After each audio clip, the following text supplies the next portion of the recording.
Today, I'm making this video to bring awareness to the fact that the state of Iowa knowingly and willingly broke laws in order to give my newborn baby girl to a human trafficker. This is one of the most abhorrent examples of corrupt government officials insulated by a community of elitist white people who, at best, look the other way when their elitist white friends want to do things like molest children. Obviously, this story is extremely long and complex, so it will take you time to fully absorb everything. All I'm asking is for someone to take what I'm saying and look into it. I know for absolute fact that every word I'm saying is true, and I have mountains of evidence to prove it, but since the person who they gave my daughter to grew up there and was a CEO of a company, they blatantly, for all the world to see, violated every constitutional right I had in taking her from me just to give her to a monster that has been destroying that entire state for decades now. This monster's name is Craig Purdy. And the fact is, he is secretly the leader of the Sons of Silence biker gang in Iowa because he was born into it. His uncle was a founder of an Ohio chapter, so that gave him legacy power. One of the many facts that should have been investigated before giving him a second child. That's right. This is the second child that's been given to him, and the first one is dead. His name was Jeremiah Purdy. He was found face down dead in the basement of Craig Purdy's ex-wife, Rhonda Purdy, who works for one of the biggest law firms in Iowa. When she was married to Craig, they were both young and openly running the Sons of Silence. Before I go forward, I need to point out something that's probably obvious, but one of the biggest, most favorite things these biker groups like to do is run prostitution rings.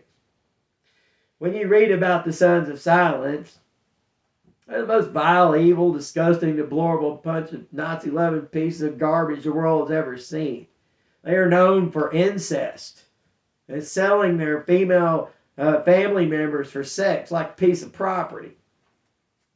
So one of the female members of Craig's family that was being sold at the time was his sister, Teresa Purdy.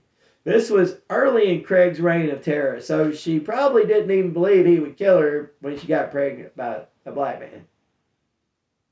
But he did. He did kill her. Gave her a hot shot. 23 years later, Rhonda killed her son when he started putting the pieces together. Like I said, Jeremiah was the first baby this animal was given. And in this case, there's a poor black father that never had a chance to be a father to his child. Just like me, Darren Spivey. Only in my case, it was his own daughter that he was selling to his friends. And after she had a son with her husband, who was also part of this, they decided she needed to get pregnant by someone else to provide another baby girl to use for their twisted sexual appetites. When you look into the Sons of Silence playbook, everything becomes clear.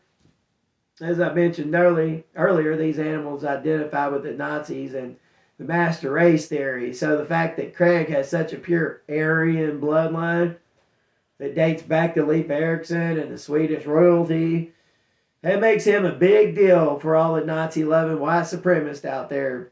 Even the ones in position of power, or especially, I should say.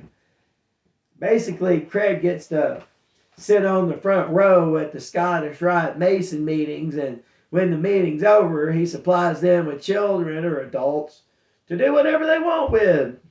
Kids being abducted from poor families is a huge problem in Iowa. You wouldn't know it to its fullest degree because when poor people report their children missing, the authorities do absolutely nothing. They do their best to not report it by trying to convince them that they have bad children that just ran off.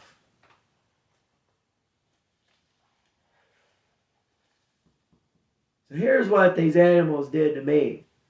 After spending 24 years in prison, that's a perfect candidate. I got out and was picked to impregnate his daughter and then be pushed aside so he could be given another baby, a baby girl, to do whatever he wants to.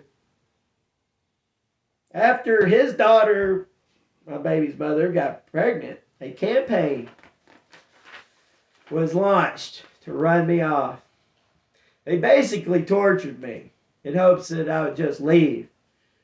Craig he was so bold as to give my parole officer $100 and tell him that when I got tired of being there, my gate fees paid so I could get the fuck out and go back to Texas. I had no idea what was going on during this time. I'd never had a cell phone or been on the internet, so I had to learn fast, and I did.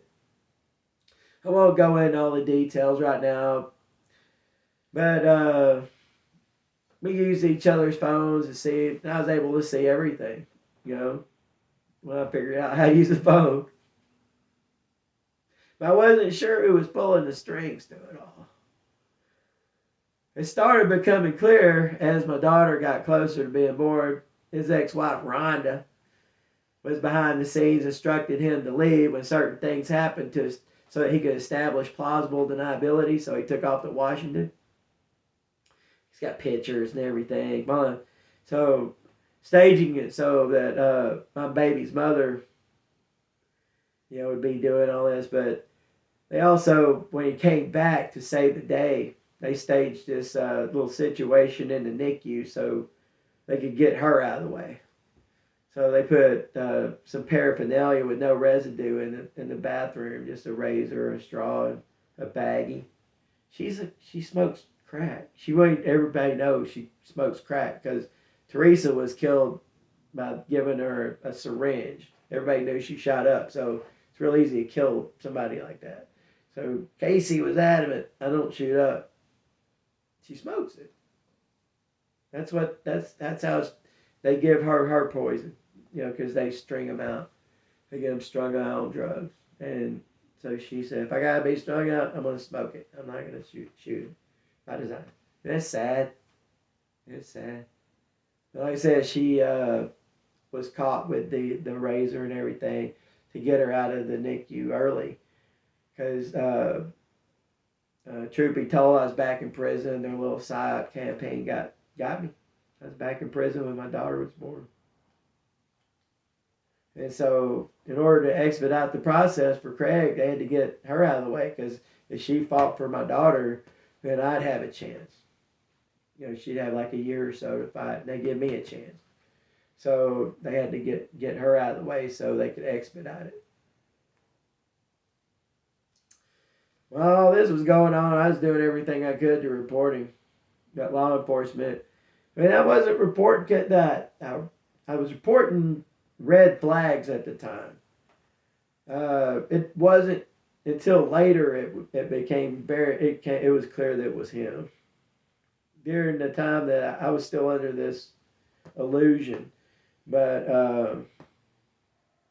I was still reporting saying he was trafficking, and I was pretty sure of that. Because buying car after car that she wrecked and had no license, she needed that car to get around, to service her Johns. And he bought her 4 cars and she wrecked all of them. She did it on purpose, just so she could get out of there. But I'm gonna cut this and then start up again here in just a sec because I can see my video is gonna shut off. So I'll do a second part here in a minute.